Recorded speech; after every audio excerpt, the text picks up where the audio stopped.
السلام علیکم ناظرین، آپ دیکھ رہے ہیں پیغام اولیاء چینل۔ لاکھوں کروڑوں درود و سلام حضور صلی اللہ تعالی علیہ وآلہ وسلم پر اور ان کی آل پاک پر۔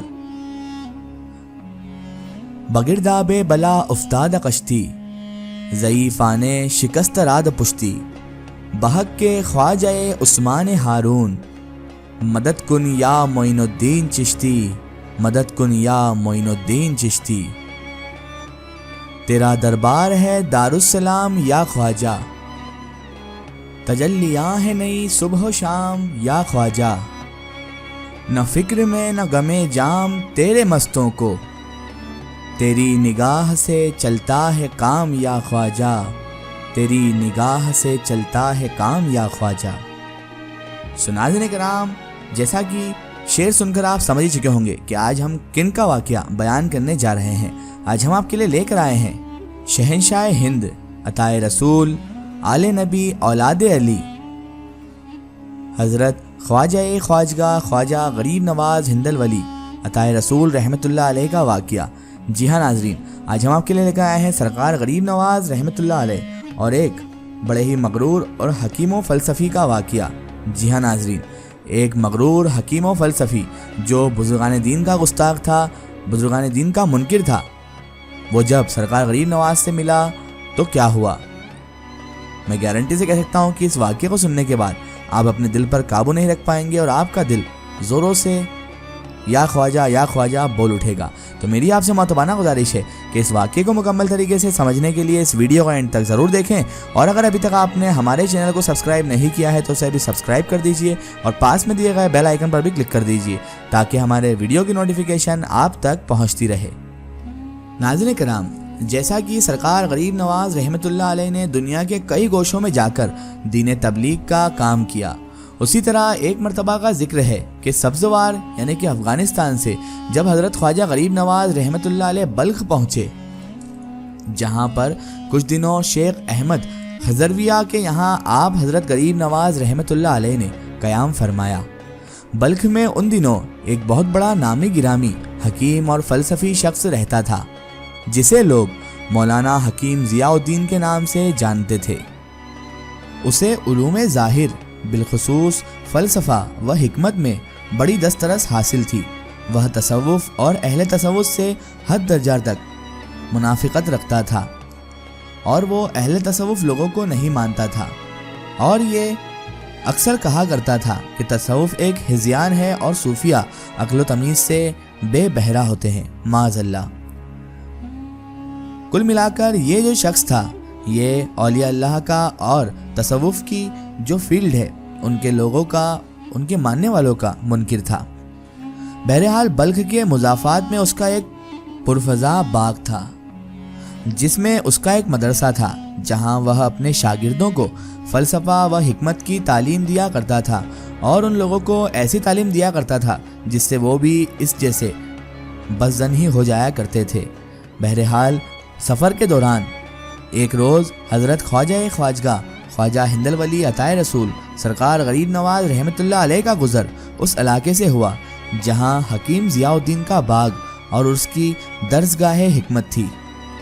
جیسا کہ سرکار غریب نواز رحمۃ اللہ علیہ کا معمول تھا کہ تیر و کمان، چکماک اور نمکدان ہمیشہ سرکار غریب نواز رحمۃ اللہ علیہ اپنے ساتھ ہی رکھتے تھے، کیونکہ شدید ضرورت کے وقت جنگل میں کسی جانور کا شکار کر کے اسے بھون کر تناول فرما سکے، اسی لیے آپ یہ چیزیں اپنے ساتھ رکھتے تھے۔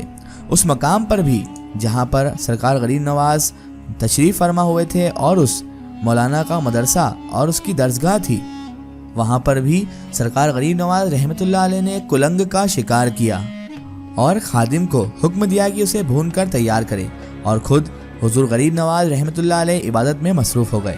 اسی وقت اسی آسنا میں منکر حقیقت ضیاء الدین آ نکلا۔ اس نے دیکھا کہ ایک درویش مصروف عبادت ہے اور اس کا خادم کلنگ بھون رہا ہے۔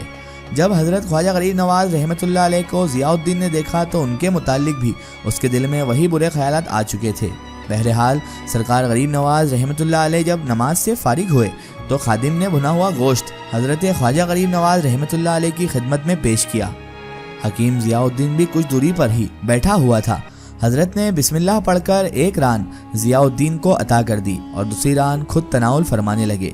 جیسے ہی حکیم ضیاء الدین جو بڑا ہی بدبخت نیت رکھتا تھا اس نے گوشت تناول فرمایا اور سرکار غریب نواز رحمۃ اللہ علیہ کا وہ دیا ہوا گوشت کھایا تو اچانک سے وہ بے ہوش ہو گیا۔ اللہ اکبر! جب ہوش میں آیا تو اس کے دل میں ایمان کی شمع روشن ہو چکی تھی اور فلسفہ و حکمت کے تمام شوشے و گوشے اس کے دل و دماغ سے محو ہو چکے تھے۔ قلب و روح کی گہرائی سے حضرت خواجہ غریب نواز رحمۃ اللہ علیہ کا معتقد ہو چکا تھا۔ اسی وقت حکیم اپنے تمام شاگردوں کے ساتھ حضرت خواجہ خواجگاہ خواجہ غریب نواز رحمۃ اللہ علیہ کے دستے حق پرست پر بیعت ہو گیا اور اپنے گھر پہنچ کر اس نے فلسفہ و حکمت کی تمام کتابیں دریا میں ڈال دی۔ علم باطین کے شغف نے اسے مرد کامل بنا دیا اور اسرار الہی اس پر منکشف ہو گئے۔ سبحان اللہ! تمام دنیاوی علائق سے علیحدگی اختیار کر لی اور شب و روز ذکر و فکر الہی کو اپنا شیوا بنا لیا۔ یہی عظیم انقلاب حضرت خواجہ کی ایک نگاہ کرم کی ادنا کرامت تھی۔ حکیم ضیاء الدین اور اس کے فلسفہ زدہ شاگردوں کا حضرت خواجہ غریب نواز رحمۃ اللہ علیہ کے حلقہ بگوشوں میں شامل ہو جانا بڑا غیر معمولی واقعہ تھا، جس نے پورے بلخ اور اطراف و جوانب میں آپ کی شان و عظمت کی دھوم مچا دی۔ جس نے سنا وہ آپ کی بارگاہ میں حاضری اور قدم بوشی کے لیے بے چین ہو گیا۔ نتیجے کے طور پر لوگوں کی آمد کا ایک نہ ختم ہونے والا سلسلہ قائم ہو گیا۔ فلسفیانہ عقل پرستی سے تائب ہونے کے بعد حکیم ضیاء الدین عبادت و عیادت میں مشغول ہو گئے۔ مرشد کامل نے مدارج سلوک طے کرائے اور رموز باطین کی تعلیم کی۔ تکمیل کے بعد خرقہ درویشی پہنا کر اپنا خلیفہ بنا دیا اور اس علاقے کے لوگوں کی ہدایت کے کام پر حکیم ضیاء الدین کو مامور فرما کر آپ وہاں سے عازم سفر ہو گئے۔ اس واقعے کا ریفرنس ہے سیرت غریب نواز کتاب پیج نمبر 210 سے 212۔ سناظرین کرام، یہی شان ہوتی ہے اولیاء اللہ کی۔ یہ شان ہے ہمارے ہندوستان کے بادشاہ سرکار غریب نواز ہندر ولی عطائے رسول کی، کہ جن کی ایک نگاہ کرم نے حکیم ضیاء الدین کی دل کی دنیا ہی بدل دی۔ حکیم ضیاء الدین کو منکر سے مومن بنا دیا۔ جو حکیم ضیاء الدین اولیاء اللہ کا منکر تھا، تصوف کا منکر تھا، سرکار غریب نواز رحمۃ اللہ علیہ کی ایک نگاہ کرم نے اسے خود تصوف کی دنیا میں ڈبو دیا اور اسی طرح آپ نے ہندوستان میں تبلیغ اسلام کا بھی کام کیا۔ واقعی سرکار خواجہ کی شان بڑی اعلیٰ ہے۔ اگر یہ واقعہ آپ کو واقعی بہت پسند آیا ہے تو کمنٹ میں یا خواجہ ضرور لکھیں۔ ایک ضروری اطلاع، اگر آپ بھی کسی بزرگ یا اولیاء اللہ کا واقعہ ہمارے چینل سے شیئر کروانا چاہتے ہیں اور آپ چاہتے ہیں کہ ہم ان بزرگ کا واقعہ، کرامات یا کوئی معلومات پیش کریں تو آپ ہمیں کمنٹ میں ان کے بارے میں بتا سکتے ہیں، اور ہمارے فیس بک پیج پر آپ ہم سے کانٹیکٹ بھی کر سکتے ہیں۔ فیس بک پیج پیغام اولیاء کو لائک کریں اور اس پر ہم سے جڑیں۔ آخر میں اللہ تبارک و تعالیٰ سے یہی دعا ہے کہ اللہ تعالیٰ رسول خدا صلی اللہ تعالیٰ علیہ وآلہ وسلم کے صدقے طفیل ہمیں تمام انبیاء کرام، تمام اولیاء کرام سے محبت کرنے کی اور ان کا ادب و تعظیم کرنے کی توفیق عطا فرمائے، اور ہمیں ہر برے کام، ہر برے اعمال سے ہمیشہ بچائے رکھے اور صراط المستقیم کی راہ پر چلنے کی توفیق عطا فرمائے۔ آمین یا رب العالمین۔ ناظرین، آپ کو یہ ویڈیو کیسی لگی ہمیں کمنٹ میں ضرور بتائیں اور ہمارے چینل کو سبسکرائب کرنا نہ بھولیں۔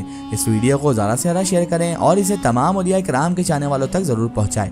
پھر حاضر ہوتے ہیں آپ کے لیے ایک اور بہترین ویڈیو کے ساتھ۔ تب تک کے لیے خدا حافظ۔ السلام علیکم۔